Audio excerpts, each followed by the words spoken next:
那我们上次呢，就是讲到8月19号这个名相解释的第17个呢解释完毕。那今天呢，就是从第18个，也就是平的繁体呢开始做解释。那什么是平时的繁体呢？平时的繁体呢，所讲的就是和平时呢是一。那我们一般在讲述到平时繁体的时候呢，就是会有几种不同的名相。那第一个呢，就是平时的繁体。那还有平时的字繁体，还有平时的基繁体，就是一般在讲繁体的时候呢，会有这几种的区别。那所以呢，在这几个不同的名称里面呢，我们在讲述到说平时的繁体的时候呢，那它其实指的呢就是和平时是一，还有呢平时的字繁体，这三者呢是同义的意思。那平时字繁体呢，就讲到说平时本身，就讲到说就是和平时是一。那什么是平时的基繁体呢？平时的基繁体呢，它所指的呢就是平时的事项。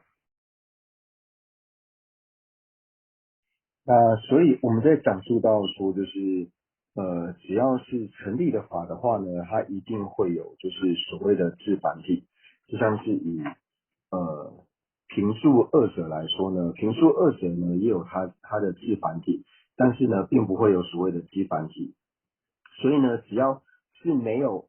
是这个东西的所知的时候呢，那它呢就不会有所谓的基繁体，但是呢，它一定会有字繁体。那比如说平数二者的字繁体为何呢？那就是假如说，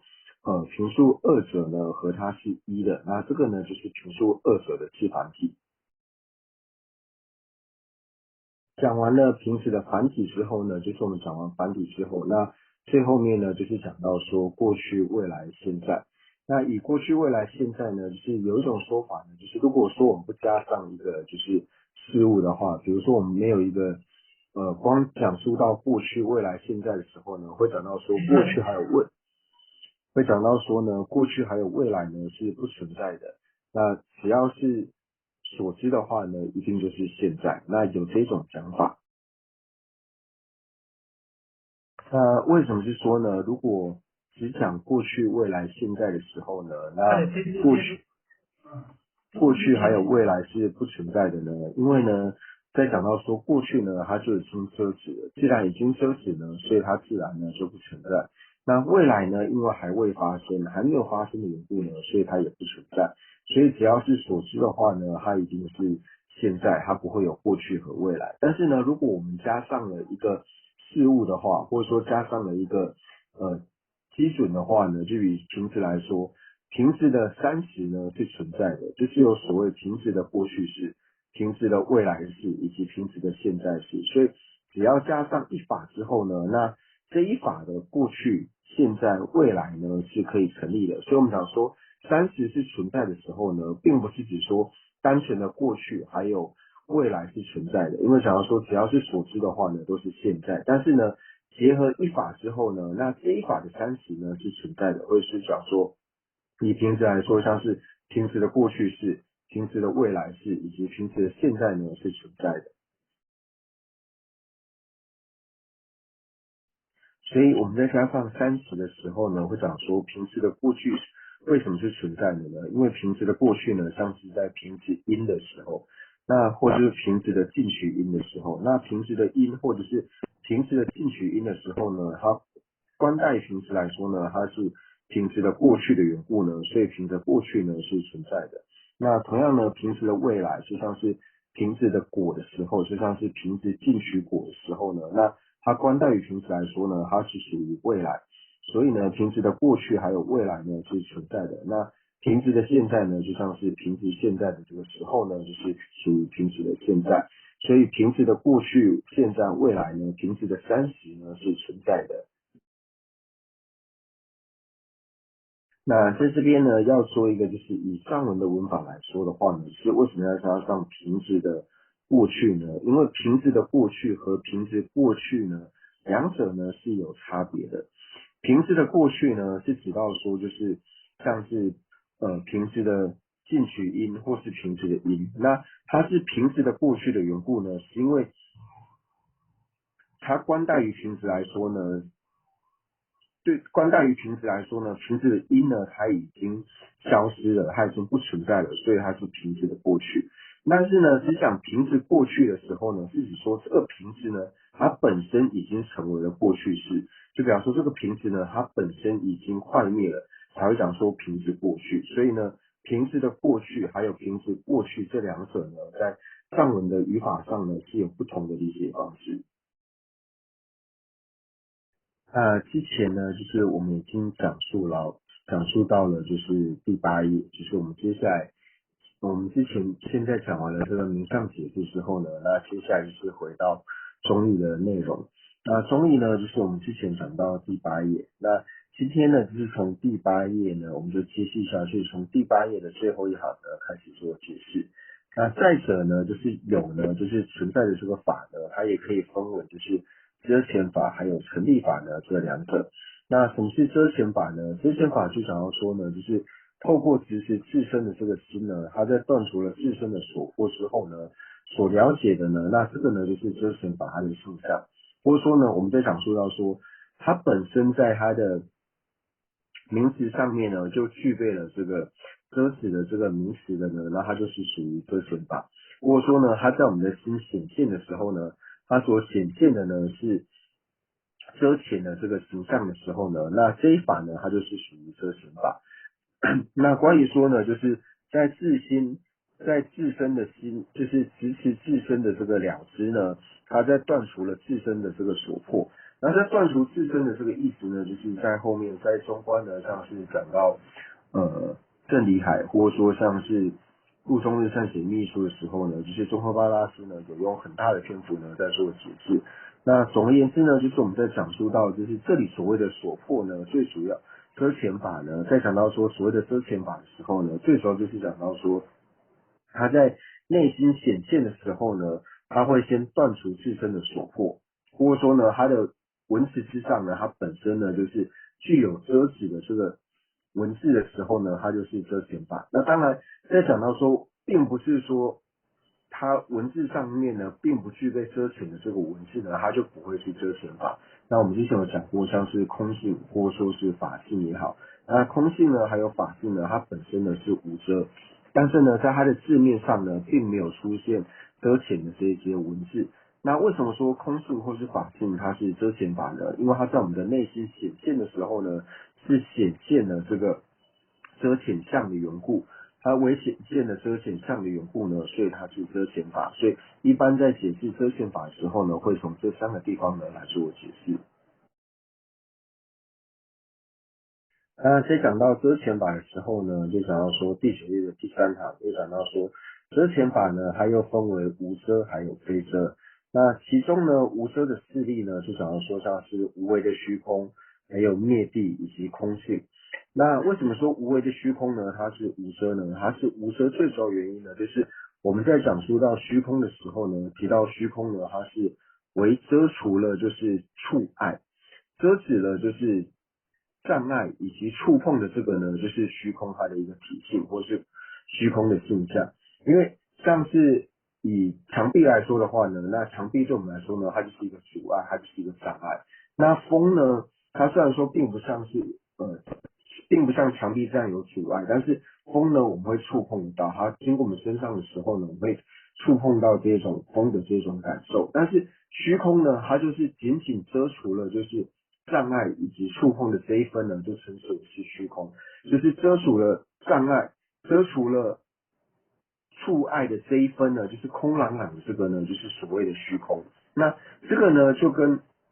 我们在讲述到说呢，它在遮止了触碍这一分之后呢，它并不会成立任何一法，所以呢，它是属于无遮。那这个呢，就跟我们在讲述到非非平的时候呢是不一样的，因为我们在讲非非平的时候呢，它遮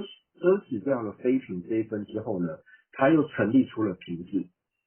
所以非平呢，它是非遮，并不是无遮的缘故呢，就是在遮止了非平之后呢，它又显现出了，它又成立出了平字，所以它是属于非遮。那无为的虚空呢，它是无遮的缘故呢，就是它仅遮除了触碍这一分之后呢，就是虚空它的体性，所以无为的虚空呢，它本身呢就是属于无遮。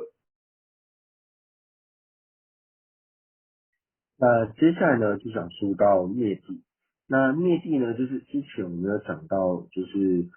法宝的时候呢，讲说法宝呢，它就是分为灭地还有道地。那这里呢，就是讲到法宝里面的这个灭地。那在讲述到灭地的时候呢，灭地它所要灭的呢是什么呢？灭地呢，它所要灭的呢，就是灭除智之所断，还有就是呢，要灭除呢，就是要断除呢道之所断的呢，这个呢称之为叫做灭地。那之前呢，我们在讲述到灭地，或者说在讲述到空性的时候呢，会提到所破。那在讲所破的时候呢，又会讲到说静的所破，还有呢像是有静的所破。那在讲静的所破还有有静所破之外呢，我们也提到说，在讲到所破的时候呢，又分为就是理路的所破和道之所破。那这个理路的所破呢，所讲的呢就是静的所破。那道的所破呢，就是有静的所破。所以这边灭地呢所讲述到的呢，它所要断除的呢，就是道的这个所破，也就是有境的这个所破，也就是我们一般所讲的，像是上部中所讲述到的，像是我执或者是实执，那或者说像是下部中呢，它会讲述到就是普特求我执等等的，那这些呢所讲述到的呢，就是这里所谓的灭地，也就是呢灭地呢，它所要灭除的这个所断，它所要灭除的这个所破。那所以呢，我们在讲述到灭地的时候呢，就是在讲述到它最主要呢，就是对于自之所断呢，或是自之所破呢，能够直接遮止之后呢，所获得的这个果位呢，称之为是灭地。那当然，在讲述到灭地的时候呢，那如果说我们在讲现观的时候呢，在讲述到灭地的时候呢，会讲到说就是会有所谓的解脱道和灭地。那当我们断除一个手段之后呢，会同时获得两种果位。那一个呢就是有为的果位，那有为的果位呢就是获得解脱道，那无为的果位呢就是获得灭地。那在断除一个手段之后呢，它的有为的果位还有无为的果位二者呢是同时获得的。所以在断一个手段之后呢，那解脱道以及灭地二者呢是同时能够获得。所以如何升起灭地和解脱道呢？就是当前面的这个无间道呢，它在正对峙的这个烦恼，它正对峙的这个烦恼呢，在解脱道断除的时候呢，那在解脱道断除以后，那同时呢，就是它升起解脱道的时候，同时呢也升起灭地，在升起解脱道的时候，从无间道呢正对峙到解脱道的时候呢，就是断除。那在断除的同时，也就升起了灭地，所以解脱道和灭地二者呢是同时升起的。所以在讲述到灭地的时候呢，在讲到它的所要灭除的这个手段呢，也就是提到说就是有境的这个手段。那所以之后呢，讲完灭地之后呢，那我们之后就讲到空性。那什么是空性呢？就是以现在经部中来说的话呢，它所谓的空性呢，所指的呢，也就是就近的实相。那在就近实相里面呢，因为经部中它并不承许有所谓的法无我，所以呢，经部中它所谓的就近实相，或者说它所讲的空性呢，也就是细分的呢，不特其如无我。那什么是不特伽罗无我呢？经部中所承许的不特伽罗无我呢，也就是不特伽罗呢真实独立实体空。那所谓的不特伽罗真实独立实体空呢，所谓的什么叫做真实独立的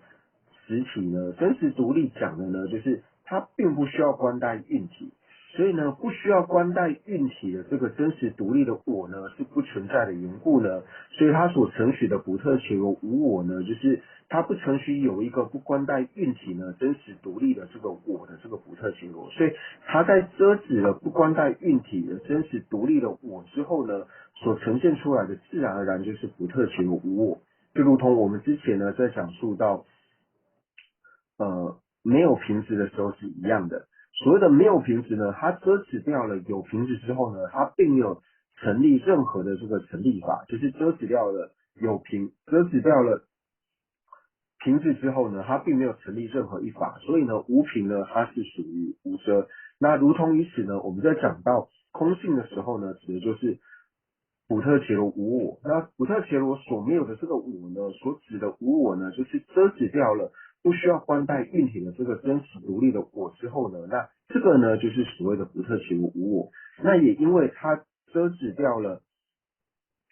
不关带运体的真实独立我之后呢，它并没有成立任何的其他的法类的缘故呢，所以呢，普特伽罗无我呢，就是这里所谓的空性，也就是经部中它所谓的空性，也就是真实独立实体空。那接下来呢，就讲到说，就是第二个的事例。那第二个事例呢，所指的就是飞车。那飞车的事例呢，就讲到说非事物的否定。那非事物的否定呢，就是我们直接讲话呢，就讲说非事物。那非事物呢，就指的呢，它遮止了不是事物之后呢，它成立出了事物。所以假如说非事物，它所遮的呢，遮掉了事物这一点呢，然后又成立出了事物这一点，所以呢，非事物呢，它指的呢就是指非遮，因为呢，它如果是无遮的话呢，那照理说，它遮止了事物之后呢，它并不会显现出任何一法，但是呢，讲到说非事物以后呢，它除了遮止了非事物之后，然后呢又显现出了事物，所以呢，这个呢就讲到说呢，它是属于非遮。那第二个呢，就讲到说，就是在词频的分别心当中呢，显现非品的否定。那这个就是我们上一堂课在解释的时候呢，有讲到说，在词频的分别中呢，显现为非品呢，会比较好理解，就是在显现非品的否定呢，能够加上个中间能够加上个文字，就是显现为非品。也讲说词频的分别心呢，它会显现呢是瓶子，那就假如说呢，这个所指的呢就是瓶子的异共相。那所以呢，这边我们就想要说，在执行分别当中呢，显现为非品。为什么说它是非遮呢？它最主要讲述到非遮呢，就指到说它遮止了呢，就是非平这一点之后呢，然后显现呢它是平子。所以我们在讲述到异共相的时候呢，会讲到说，就是在直平的这个分别心当中呢，它把不是平子的这个异共相呢，把它显现为平子，所以它在遮止掉了非平之后呢，又显现了它是平子的缘故呢，所以会讲述到说呢，它是非遮，所以我们才会讲到说，凡是分别心呢，它必定呢是错乱的了知。它为什么是错乱的了知呢？就是因为它所显现的异共相呢，比如说它现出瓶子的异共相呢，这个瓶子的异共相并不是瓶子，但是它会把瓶子的异共相呢显现为瓶子。所以就是因为它在异共上的显现上错乱的缘故呢，所以它是错乱之。那这个呢，跟在讲无分别之的时候呢，无分别之它的错乱呢，跟分别之错乱的方式呢，又是不一样。为什么呢？因为无分别之呢，它并没有所谓的异共相。既然没有所谓的异共相呢，它就不会在异共相的显现上面呢有所错乱，所以才会讲到说，分别之的错乱和无分别之的错乱的方式呢是不一样的。那所以在讲到说词频的分别当中呢，显现为非品。那关于这方面呢，就讲到说平时的异共相。那这个我们在之前呢讲述在名相解释，以及之前呢在解释心类学的时候呢，就是有花很多的时间呢在这方面做讲解。所以今天呢在这一部分呢，我们就不多做讨论。那至于说呢，就是我们在讲述到说这里呢，就是在第8页的最后面在讲说有呢，它是可以分为遮前法还有成立法这两种呢。那遮前法和成立法呢，对我们来说是非常重要的。为什么呢？因为之前就有讲到说，就是如果我们要了解空性的话呢，我们就一定要了解什么是成立法，什么是遮止法。那特别呢，就是我们在讲到说四部中义里面呢，就是见解最低的呢，就是说实事中。那说实事中呢，就像是一切有部跟经部中。那经部中呢，他们所承取的这个空性呢，也就是最粗浅的空性。虽然说呢，他所承取的空性呢是最粗浅的这个空性，也就是所谓的普特伽罗无我。那在理解经部中的普特伽罗无我之前呢，我们也是一样，要先了解到什么是无遮，什么是非遮。因为如果说对于无遮和非遮呢，是对于这个遮前法还有成立法呢，要是没有办法了解，然后在遮前法里面不了解什么是无遮跟非遮的话呢，我们就连最粗浅的呢，就是